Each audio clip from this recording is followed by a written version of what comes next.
বিসমিল্লাহির রহমানির রহিম। জাবালে নূর চ্যানেলের পক্ষ থেকে স্বাগতম। আসসালামু আলাইকুম। সম্মানিত দিনদার ভাই বোন বন্ধুরা, শত্রু দমনের আরও একটি আমল নিয়ে হাজির হয়েছি। এই আমলটি খুবই গুরুত্বপূর্ণ, খুবই শক্তিশালী এবং খুবই মারাত্মক ধরনের একটি আমল। কাজেই এই আমলটি কখনোই অন্যায় অসৎ উদ্দেশ্যে বা সামান্য ঝগড়া বিবাদেই এই আমলটি করবেন না। শত্রুর অত্যাচারের মাত্রা দিন দিন বৃদ্ধি পেলে তাকে যদি কোনোভাবে থামানো না যায়, সেক্ষেত্রে আমলটি করবেন। ইনশাল্লাহ শত্রু একেবারে ধরাশায়ী হবে, শত্রু একেবারে দমন হবে, হালাক হবে, শত্রু তাবাহ বরবাদ হয়ে যাবে ইনশাল্লাহ। এই আমলটি কখনোই সন্দেহমূলক বা সামান্য ঝগড়া বিবাদে করবেন না। এই আমলটি নেওয়া হয়েছে উর্দু একটি কিতাব থেকে।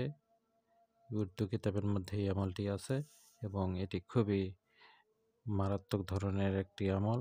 শত্রু ধ্বংসের এই আমলটি করবেন প্রত্যেক দিন শেষ রাতে নফল নামাজ আদায় করার পর 2 রাকাত নফল নামাজ আদায় করবেন এবং এরপর জায়নামাজে বসে 3 বার দরুদে ইব্রাহিম পাঠ করবেন। এরপর 100 বার আল্লাহ তাআলার এই নামটি পাঠ করবেন। ইয়া কাহারু বা আল কাহারু এই নামটি পাঠ করবেন 100 বার। শেষে আবার 3 বার দরুদ ইব্রাহিম পাঠ করবেন। আমল শেষে আল্লাহর কাছে শত্রুর বরবাদের জন্য, শত্রু তাবাহ করার জন্য, শত্রুর শত্রুতা থেকে রক্ষা পাওয়ার জন্য, শত্রু যেন আপনার দিকে তাকাতেও সাহস না পায়, এজন্য আল্লাহ তাআলার কাছে সাহায্য প্রার্থনা করবেন, দোয়া করবেন, মোনাজাত করবেন। এই আমলটি করবেন একাকী এবং নির্জন স্থানে বসে।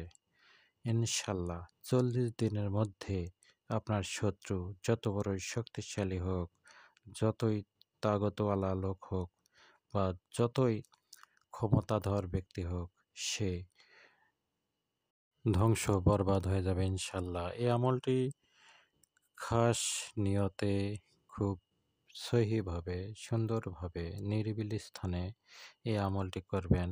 মনে বিশ্বাস রেখে আল্লাহ তাআলা আপনাকে সাহায্য করবে, এই বিশ্বাস রেখে আপনি আল্লাহ তাআলার এই নাম দিয়ে শত্রু দমনের, শত্রুকে তাবাহ করার জন্য এই আমলটি করবেন। একাধারে 40 দিন পর্যন্ত এই আমল করবেন। 40 দিনের মধ্যে ইনশাল্লাহ শত্রু একেবারে নিস্তেজ হয়ে যাবে। সে কারো সঙ্গে শত্রুতা করার মতো সাহস আর থাকবে না।